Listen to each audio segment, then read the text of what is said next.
Bonjour, je suis Aimé Koné, spécialiste marketing et responsable marketing chez AMP. Alors aujourd'hui, je fais cette vidéo pour partager avec vous une expérience que j'ai vécue la semaine dernière avec l'une de nos clientes. Alors, vous savez qu'au cabinet AMP, nous avons un service gratuit de coaching justement pour tous ceux qui sont clients. Tous ceux qui ont été clients au cabinet AMP, si vous voulez bénéficier de ce coaching-là, il suffit de nous contacter pour voir les plages horaires disponibles afin de bénéficier de vos coachings gratuits. Alors, donc cette cliente-là, elle a fait la formation au cabinet AMP il y a quelques mois. Elle nous a contacté pour bénéficier en fait de son coaching. Et elle est venue au bureau, on a échangé, elle m'a exposé sa situation. Elle vend des produits à des spécialistes, c'est-à-dire que les produits qu'elle vend, c'est pas les consommateurs finaux qui achètent avec elle. Les spécialistes achètent les produits avec elle et ils vont chez les clients finaux maintenant pour exécuter le produit. Un peu comme quelqu'un qui vend des pièces de voiture, les mécaniciens vont acheter généralement pour mettre dans les véhicules des clients. Donc qu'est-ce qu'elle a fait? Elle a pris un magasin dans un quartier bien connu et elle a commencé à vendre ses produits. Mais avant ça, elle avait déjà un premier magasin où elle vendait ses produits et tout ça. Donc elle m'appelle, elle a des difficultés de vente, elle n'arrive pas à écouler ses produits, elle a eu des problèmes avec le personnel, voilà, elle essaie de gérer les choses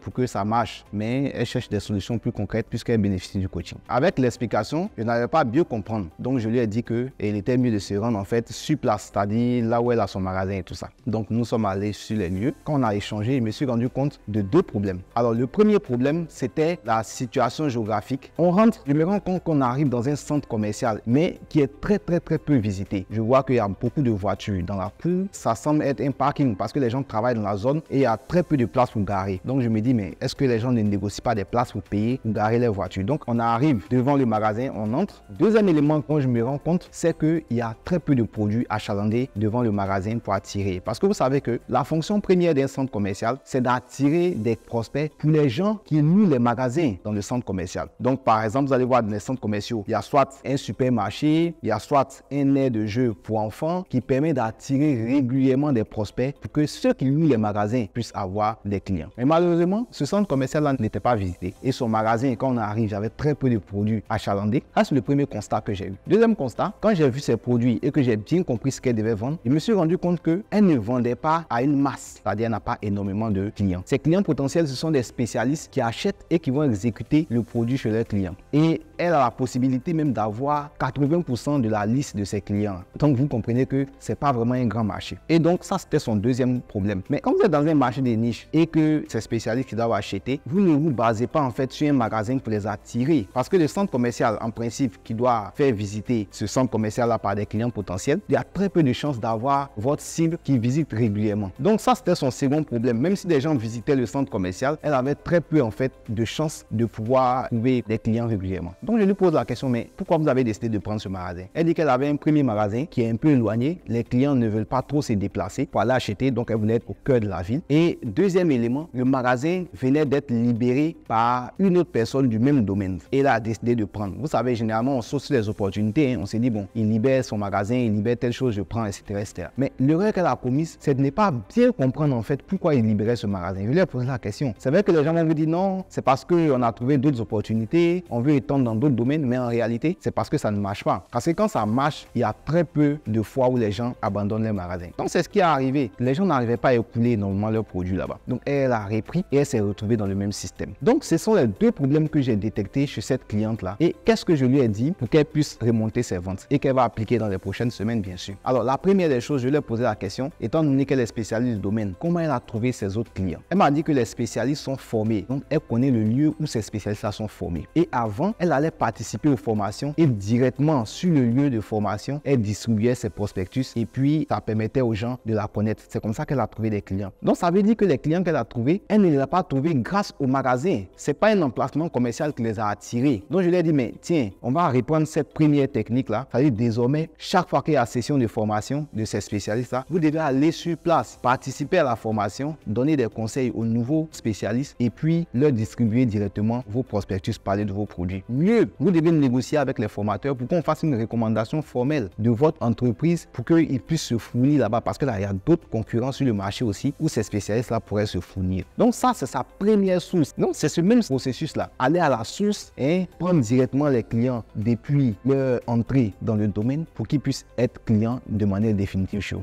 Donc je leur ai prodigué d'autres conseils. Vous gardez le cap avec ces clients. Je leur ai même conseillé, même si elle avait l'agrément, de créer son centre de formation de sorte que les gens qui viennent se former directement, elle leur demande de venir chez elle pour se fournit. Et je lui ai demandé de libérer immédiatement le magasin. Lorsqu'on veut prendre un magasin, il faut analyser. Voilà, est-ce qu'on communique où notre cible se trouve? Est-ce que nos cibles visitent régulièrement les centres commerciaux? Est-ce que c'est un produit où les gens vont pour acheter? Donc je lui ai dit qu'elle avait plutôt besoin d'un entrepôt. Et on a mis en place un plan pour pouvoir fidéliser ses clients. Je lui ai dit que si elle gardait le magasin, le seul avantage que le magasin pouvait lui apporter, c'est un peu de crédibilité. Voilà, donc qu'est-ce qu'il faut retenir? Lorsque vous lancez une activité, il faut voir en fonction des lieux où se trouvent vos clients. C'est là qu'il faut mettre votre communication. Si vos clients sont en ligne ou bien physique, il faut trouver un lieu où ils fréquentent, où votre cible se réunit régulièrement, où votre cible passe régulièrement. Au cabinet AMP, on assiste nos clients dans le choix de leur magasin. On assiste nos clients dans le choix de leurs produits,